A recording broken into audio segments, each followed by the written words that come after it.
Hello and welcome to Engagement Element 7 and your strengths update for mid-October of 2019. As you may be aware, we are on a shortened timeline due to the interval between sessions that we've got between now and the end of the year. So you can expect an Element 8 to come at you probably in the next 2 weeks. And with that, we will dive into the strengths portion of today's discussion. And again, we want to kind of review where we are going through this process.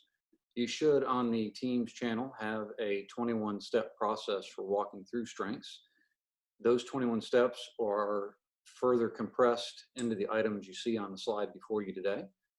And we hope that by this point in your own strengths journey, you are at least the application and strategy portion, if not the self-expression and self-regulation portion of this process. If you need to continue to grow in the space on your own, please continue to invest in your action items and blind spots on your strengths report so that you can gain more power with your own individual talents. Again, as we talked about on the Zoom call recently, you guys are about to get knee deep into managing other people's strengths. So it's critical for you to be able to understand and be able to articulate your own so that you can interact in a way with people that you lead that makes them aware that you understand what's going on in the strengths space. So the more you practice and the more that you become aware of your own strengths, the more confidence you'll have in talking with them. And beyond that, the same methodology we have used to walk you through this process, you're going to use some of those same tools to walk them through it. So again, a great place for you to have power.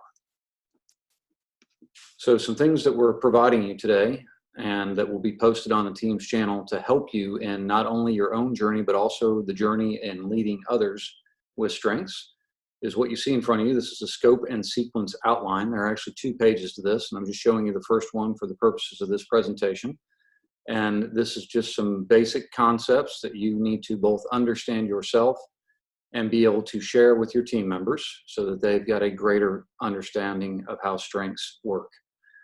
The strengths-based development concepts are laid out in that 21 steps again on the right side and how they fall into those smaller buckets that we looked at on the last slide. So these are things for you to do. So you need to understand it, to have the knowledge part, but these are actually the hands pieces. These are things for you to take to your teams and use on a daily basis to make this become part of how you do your work.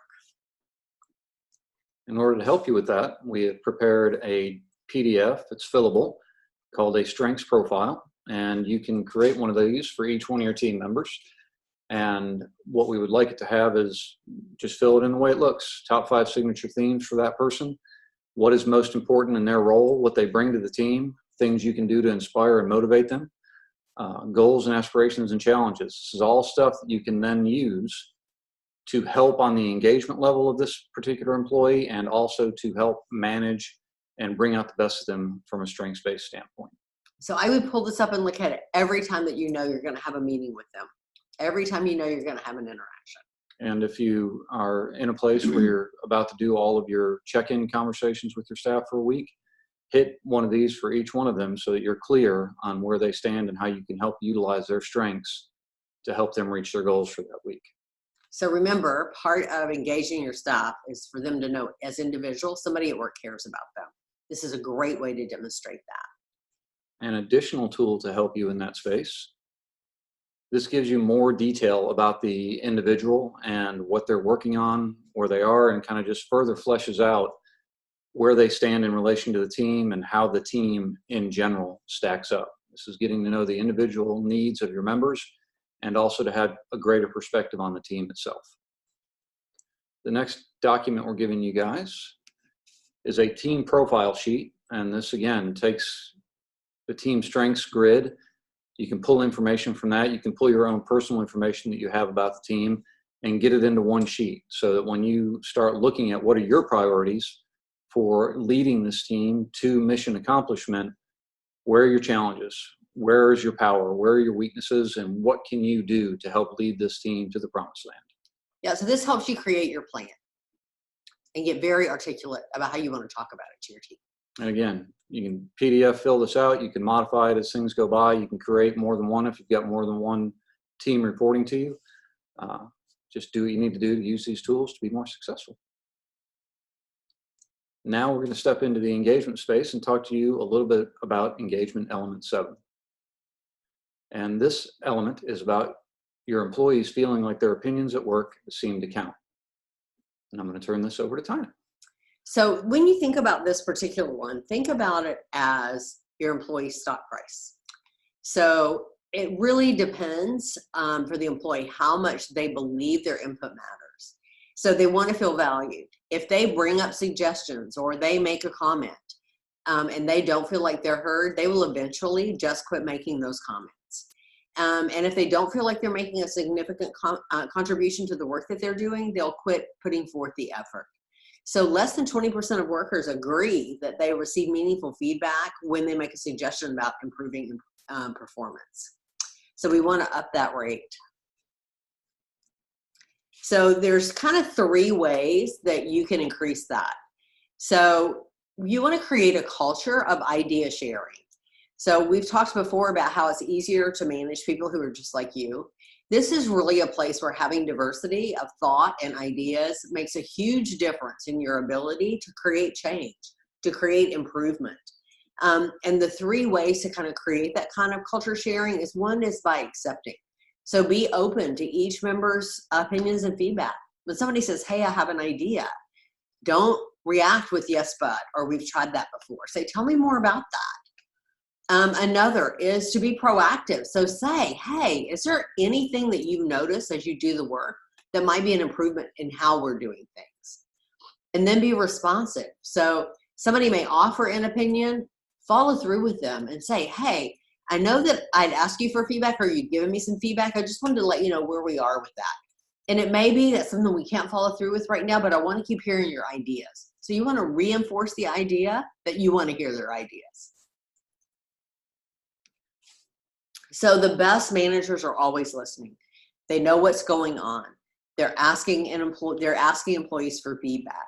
It lets the employees know that you care what they think. It also builds an open environment so that people will tell you when something's gone awry. You want open and creative dialogue between you and your employees. The engagement really depends on the ability for people to come and talk to you. It depends on their trust in you. It depends on whether or not they feel like they're valued for the contributions that they're making. When they feel like they have a say in the decision-making process, they tend to have greater buy-in into the whole idea of team, and they'll be more likely to want to work for you. So ask yourself, how do you show appreciation for your employees' opinions and ideas? So you can brainstorm this with other managers. You can certainly speak to the ELT team above your level, as we've asked them to start generating some ideas to how to get that opinion solicitation from team members. And I think you're going to find some great ideas generated as you start to partner with other people managers. And absolutely share your ideas amongst yourselves. Come up with some best practices so that you'll have some different ways, not just the ones that you come up with. So your homework looks like it has for all the rest of the elements. We're going to give you these questions to ask, things to listen for, and you'll have a page on here that's just the questions without the reflections on it so that you can record what you gather as you work in this space. So one of the reasons that we set this up this way for you is we give you the questions and then we give you listen fors. So the things to listen for that'll kind of give you an idea of what to ask next. So here's some ideas for you to use questions in either the team meetings or the one-on-one meetings to get some feedback on this engagement element. And again, just having the conversation will change how your employees feel about where they stand in relation to you and the organization. Yeah, and this is a place that we want you to not be afraid. Like, we want you to try some things. So what happens if you say, what makes you feel valued here? And somebody says, I don't feel valued here. So what happens when that happens? We want you to be able to say, tell me more about that. Give me an example of that. If I've done something to make you feel that way, let's talk about that. So have it be a conversation starter versus something that shuts you down. Again, we always give you the ideas for how to be a rock star with this and all the other engagement elements. And some of these Tina just alluded to and what she was talking about. These are ways to open dialogue and solicit feedback to get the conversation started. An easy entry point for you, if you will, into having a broader discussion about the team members' role on the team and just how the team functions in general. If you guys have got any questions or comments, you can, as always, feel free to reach out to us. jpathompson@indigostone.com and Dr. Decker at indigostone.com. And if you have any administrative needs to be met, problems with a strengths report, any just basic information that you need, feel free to reach out to results@indigostone.com and we will get you taken care of. Thanks for your time, and we'll look forward to visiting with you on the next video. Bye. Bye-bye.